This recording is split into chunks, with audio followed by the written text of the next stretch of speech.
Bugs. Okay, so good morning. So isasama ko muna kayo sa Pampanga food crawl namin na hindi ko alam kung magkakaroon ba ng sense. Pero siguro kung pinapanood nyo na siya at the moment, nagka-sense naman. Quick chika lang. Last time no Holy Week, galing kami ng LU ni Mario. As expected, pagpa-uwi, traffic. Which is, gano'n na ngayon nangyari. So, naisip niya na mag-exit sa San Fernando.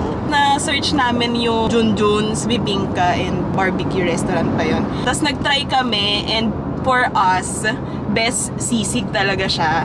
As in 1,000 over 10, gano'n. Highly recommended. Siya yung sisig na no mayo and no egg. Tapos ang sarap din no yung chicken inasal nila. Yung sauce nila, kalasa siya ng siopaw sauce na parang hindi. Basta masarap. Since yung name nila is Junjun's Bibingka, so diba, tinry din namin yung bibingka. Pero yung bibingka, medyo sucks lang. Yung super wow talaga doon is yung sisig nila, tsaka yung chicken inasal. So ayun, nagkaroon kami ng idea na bumalik ng Pampanga dahil sa sisig. Kasi meron pang isang sikat na sisig, yung Aling Lusings, tsaka yung sa Milas. So yun yung mga itatry namin today. But first things first is magko-coffee muna kami. Ready na kami mag-palpitate. Yung nakalista ata sa sheets ko, 5 na coffee shop. Oh, kaya ba yun? Hinig-hinig na pag-uwi. Okay lang yun, basta nag-food crawl. Hindi ko pala kasama si Andy today. Sila ang aking kasama, ang mga high school friends. Sila lang ang ating nahatak for today's holiday.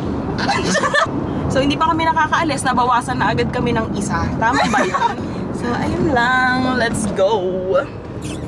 Ang ano, dahon. Hindi pa ba? Oh! Slay sa likod.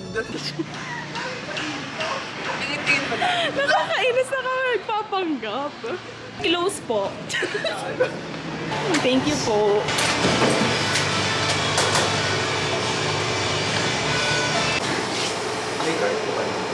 Sabay-sabay din naman nag-usap ng straw. Dito ko nakaupo. Ang dami na agad comment, wala pang iniinom. Okay, so mine is cafe latte. Sa'yo, Spanish and yan. Ang pretentious. Plastic ng mga kasama ko. Game na.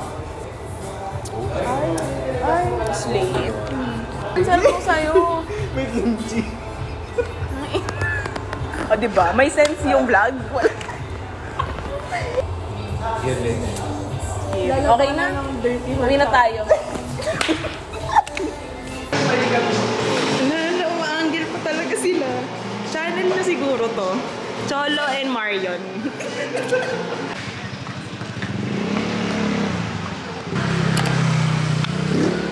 Ano? Asa nila sisig? Tatanungin mo na. Hindi nila sisig, mali-mali. Tokwat baboy.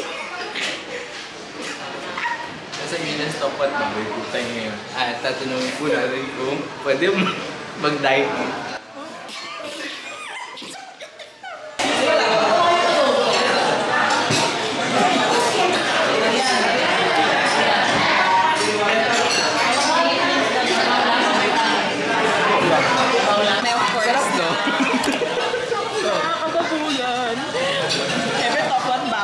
Milas, tokwat baboy. Yeah. Hindi sisig. And yung pako, salad. And yung sisig nila. Yeah. Okay, so dapat lagyan ito, of course. Yeah. Ano ba ito? Suka. Anong suka yun? Harap. Para magalit. Oo. Ito dito. Wala, kami tokwat pa rin.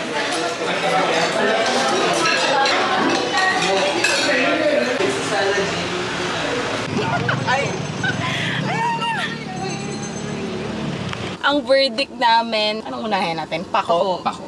Okay, kasi yun yung pinaka-nagustuhan namin. Nasa siyang fresh, like you.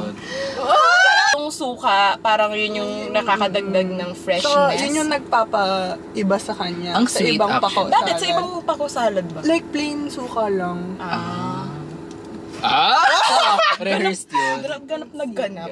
Yung sisig nila is nasa crunchy side. Pero for me, parang Junjun's pa din yung gusto ko. Ako din. Parang mas malasa yung yung sa Junjuns. Kasi parang Kasi kailangan mo, gusto mo siya gusto mo sabayan ng rice. Yung sa tatlo, hindi siya nakakaumay. Kaya kahit walang kanin, Kanin, okay oo. lang. Kasi Kasi, kahit kasi nga yung- may salad. Toko at baboy, di ba pag kumain ka sa iba, parang lasang-lasang toyo. Yung serving nila, for me malaki siya. Pero, kunyari yung toko at baboy, 285 din no? Kasi parang each, nagbayad kami 245. For 3 viands. Yeah. Tari ng viands, ulam! Ay, ulam. Ulam. Sarap niya pampulutan kayo. Ayun, actually yun yung naisip namin kanina. So yun lang. Punta na kami sa kasunod, which is Aling Lusing. So yun daw ang the sisig Queen queen. of sisig. So tingnan natin kung mabibit pa rin niya ang Junjun. Yes, mapurga tayo sa sisig. At sa kape. At saka po.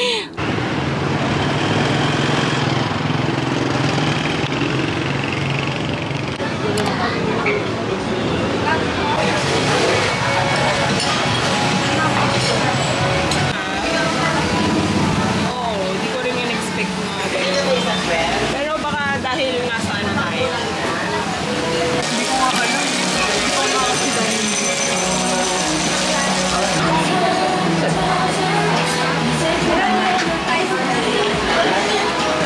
Mas mataba. Mataba yung nakuha ko. Taba. Crunchy yung sa Mila. So, siya yung pantapat sa Junjun. So, super bilis lang namin kasi dahil hindi nakaka-fresh ang brunch na yun. Pero kami naman yung... Hindi pala, ako lang pala yung pumili. Kasi para, ano sana, authentic yung pagkain ng sisig. Hindi authentic talaga, pati yung lapok. Oo, authentic yung init. Ganun. Pero, di ba yung Milas, crunchy yung sisig. Dito, yung inihaw. Kaso pag, medyo mataba yung unang bite. Pero parang mas gusto ko pa rin yung ito. Kasi yung crunchy na sisig, parang ibang na siya. Hindi na siya yung kapampangan na style. Oo, tama. Diba yung sa crunchy sisig, parang yung cut niya, yung parang flakes. Oo. Diba sa Junjuns ganun, pero inihaw. Oo, tsaka So, hindi siya parang mataba. mas masarap. Feeling ko, mag-dinner na tayo Sa Junjun. Ang vlog na to. pag-promote ng Junjuns. Medyo na-discourage lang ako sa pag-refill ng water kasi So, malangaw. Pero uminom ka pa ba? Tsaka Hindi na kasi, kaya kasi- self-service yung ice. So kahit sino pwedeng So, maghugas ng kamay. Maghugas ng kamay. Tingnan mo lang. Ano ba mas gusto nyo? Aling lusing pa. Aling lusing. Ah, Pero yung place sa me. yun. Oo oo. naman, kasi Hindi, may feeling ko, may ibang branch naman ng Aling Lusing. It's just not pinili yung first branch din nila. Pero first branch din naman yung Milas. Ba't nagagalit? Ang next stop pala is magkakape ulit. Gusto ko magkape. Itong Sige, sabi ko. Sige, sabihin mo. Community Pakisabi. guidelines. Kape. Kape ulit, yung long weekend coffee. At doon na kami magpapalamig kasi... Andun ako magsi-CR.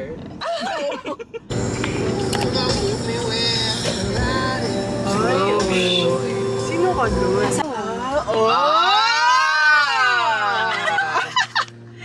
Pag CR, walang tao. Ang tanong, may CR ba?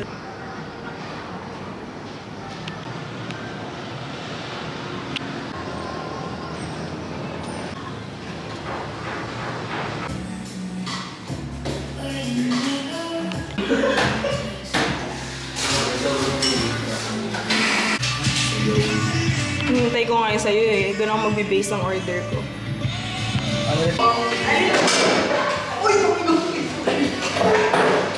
Yan ang soda ni Kicks. Hindi yun. Ay, sorry. Di ba bakla? Wala. Sarap din. Ano pala? Spanish latte. White chocolate. Sarap. Why is it? In the shade. Mocha. Ay, na pala yun. For individual concepts. Ano namang kaartehan to? Ay, hindi kita.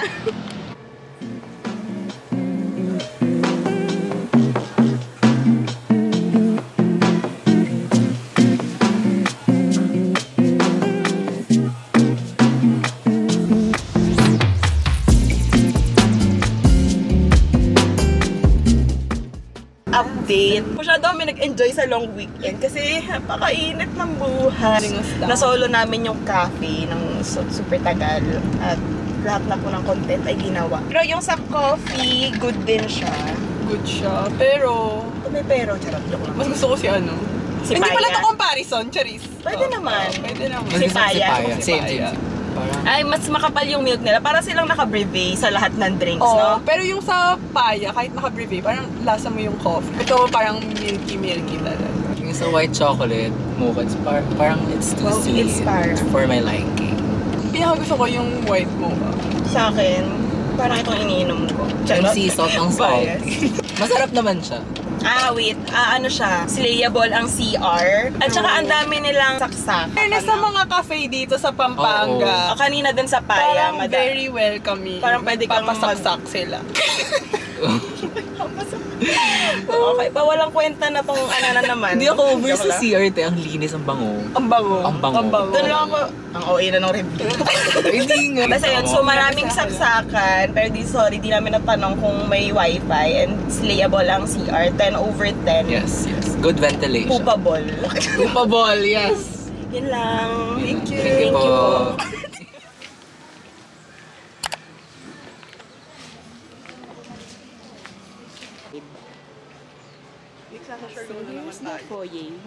Kakarating lang, nag-i-in-game na naman. Wala pa.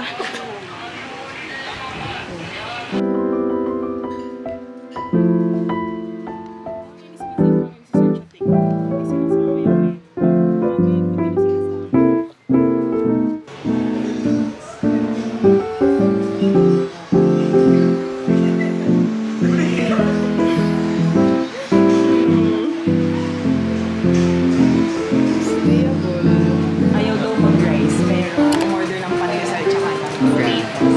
Tama ba yun? Ibang carbs pa lang. Wow. Isama niyo yung carpet po.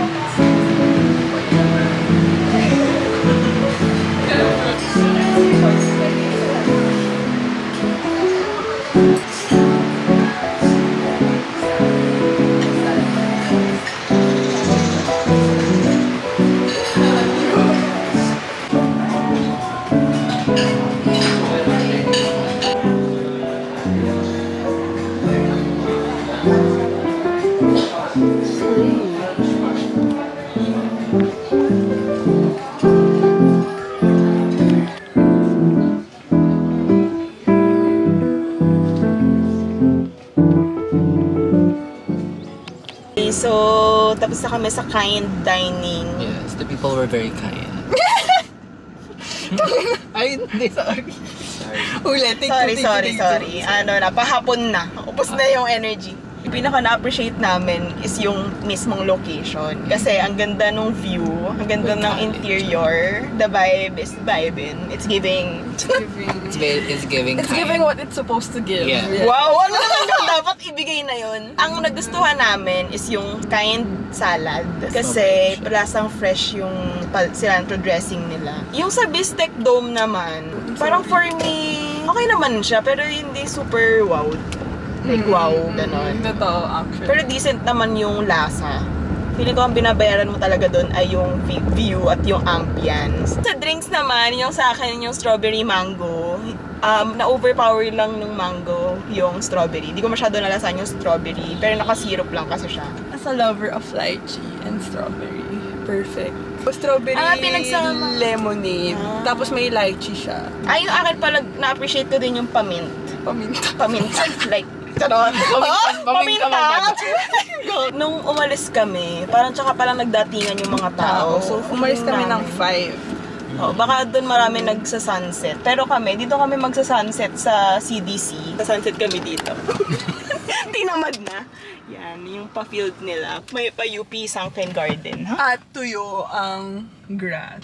So, ano mangyayari? Wala. Huwag na natin pupukay. Taray!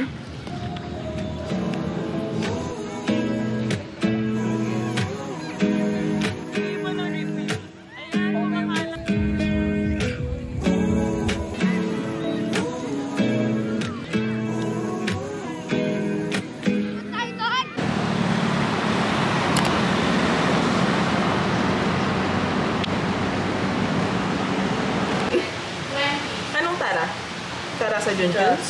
Kayo.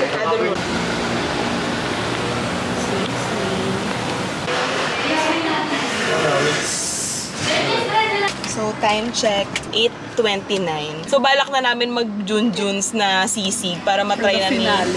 Cholo. Tapos, makompare na talaga namin kung ano yung best sisig. Kaso, pagka-park namin dito sa LA Bake Shop, naubusan kasi kami ng cheese bread and cheese roll. Tapos, sinuggest nila na i-check daw namin dun sa other branch. Eh, di chinek namin. Pagbalik namin, sarado na. Hanggang 8:30 lang pala siya. And magtikim na lang tayo ng cheese bread ng ano. Okay, ito na. Ay, soft. Sarap. Ay, hindi ko napakita. Ganun lang. Nakita mo kung gaano kaliit. Ang liit lang pala niya. Ay, sorry. Cheese bites. Sarap. Sarap.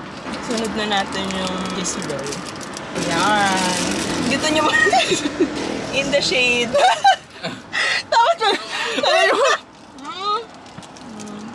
Yung Marian, ba't parang mas gusto ko yung cheese bread? Ako din. Mas maasukal eh. Wait lang kasi wala pa kayo sa cheese. Pakayawang kagat. Sukal pa yun. Cheese bread pa din ako. Kasi yung una mong na ano dito, ba't nagagalit, sorry. Siya yung nag-promote po ng cheese roll. Pero yung nakalagay sa LA Bake Shop, home of original cheese bread. Sorry, ito kasi favorite ko sa kanya. Okay lang. Sarap naman. Sorry. Kakaiba yung nasa ibabaw ng cheese bread eh, di ba? Mag-angkas kayo pa uwi na! Pero ang dami na nasukal. I think that's it for this Pampanga food crawl. Kasi nasa graduhan kami ng Junjuns. Junjuns, kung nanonood ka, baka 10 ka na ko. magsara. Sa atin nag-adjust. Kahit 9:30, okay na yun. Pero yun, itry nyo na lang siya kasi feeling namin mas masarap siya sa Aling Lusings talaga tsaka sa Milas. Naniniwala ako sa kanila. No shade. So dito na Sa namin dalawang ali. i-end at mag-gogoto tendo na lang kami sa Manila. Bye! Bye! See you on our next travel vlog. Wow, mag-travel! Charot! Next ka na agad. Sige, bye!